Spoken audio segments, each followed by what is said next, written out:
नमस्कार दोस्तों, आज हम बात करेंगे पेंशन कुछ अलग अलग प्रकार के बारे में। तो सबसे पहले बात कर लेते हैं कि पेंशन क्या है। पेंशन एक कोष है जिसमें किसी कर्मचारी के रोजगार के दौरान पैसा जमा किया जाता है और जैसे उसका सेवा समाप्त होता है उसके बाद उन पैसों को निकालकर कर्मचारी को नियमित रूप से उन्हें भुगतान किया जाता है।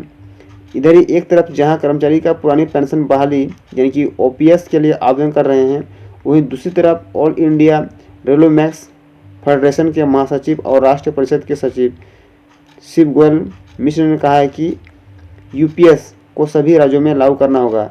ये योजना ओपीएस और एनपीएस दोनों से अलग अलग है। आज की इस वीडियो में हम ओपीएस, यूपीएस और एनपीएस क्या है और इन तीनों में क्या क्या अंतर है पूरे डिटेल्स में हम बात करते हैं इस वीडियो में। ओपीएस यानी बोल सकते हैं उसमें ओल्ड पेंशन स्कीम, यूपीएस यानी बोल सकते हैं उसको यूनिफाइड पेंशन स्कीम और एनपीएस यानी उसको बोल सकते हैं नेशनल पेंशन स्कीम। आइए हम बात कर लेते हैं उनके पैरामीटर में कि ओपीएस और यूपीएस में क्या अंतर है। अगर हम दोनों के अगर पैरामीटर हम चेक करते हैं तो हम देखते हैं कि उसका अंशदान, तो ओपीएस में जो कर्मचारियों का कोई अंशदान नहीं करना पड़ता है, यानी वे अपने वेतन से या बोल सकते हैं वो अपने पेमेंट से कोई अंश नहीं देते हैं। जबकि यही अगर हम यूपीएस में बात करें तो कर्मचारी का 10% उसमें अंशदान करना पड़ता है, यानी अपना पेमेंट का 10% हम उसमें आपको काटना पड़ता है या फिर अपना पैसा उसमें जमा करना पड़ता है। ये उनका पहला अंतर था। अब हम बात कर लेते हैं उसके पेंशन में। यदि आपका पैसा ओपीएस में कटता है तो आपको न्यूनतम पेंशन 9,000 रुपया मिलेगा। वही यदि आपका जो पेंशन है आपका यदि यूपीएस में कटता है तो आपका जो न्यूनतम पेंशन होगा वो आपका 10,000 मिलेगा और ये जो आपका राशि होगा ये आपका 12 महीने की औसत बेसिक सैलरी के हिसाब से होगा। अब हम बात कर लेते हैं सरकारी योगदान के ऊपर।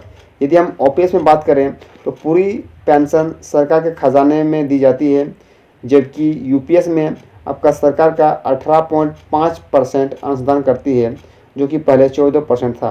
अगर हम बात कर लेते हैं ग्रेजुटी और जीपीएफ के बारे में तो 15 लाख तक ग्रेजुटी और जीपीएफ आपका प्रावधान होता है आपका ओपीएस में, जबकि वही हम बात करते हैं यूपीएस में तो ग्रेजुटी का प्रावधान बना रहता है।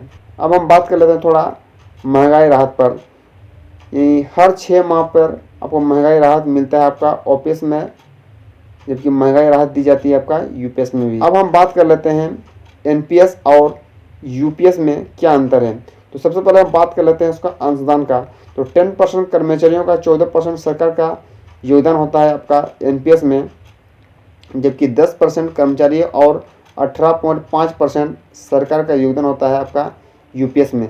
यही हम यदि बात कर लेते हैं गारंटी का, तो जो एनपीएस में क्या होता है आपका सेवा करने के बाद आपको गारंटी है कि आपको पेंशन मिलेगा, जबकि यूपीएस में न्यूनतम पेंशन 10,000 है और महंगाई राहत की कोई गारंटी दी गई। यदि हम बात कर लेते हैं शेयर आधारित योजना पर, तो पेंशन शेयर में बाजार में निवेश पर आधारित होता है, वो है आपका एनपीएस, जबकि पेंशन सुनिश्चित राशि पर आधारित होता है, वो है आपका यूपीएस, जो कि 12 महीने के औसत बेसिक सैलरी का 50% होता है। टैक्स और महंगाई राहत, एनपीएस में टैक्स के दौरान आपका डीआई पर नहीं मिलता है, जबकि यूपीएस में आपका टैक्स छूट पर डीआर का लाभ मिलता है।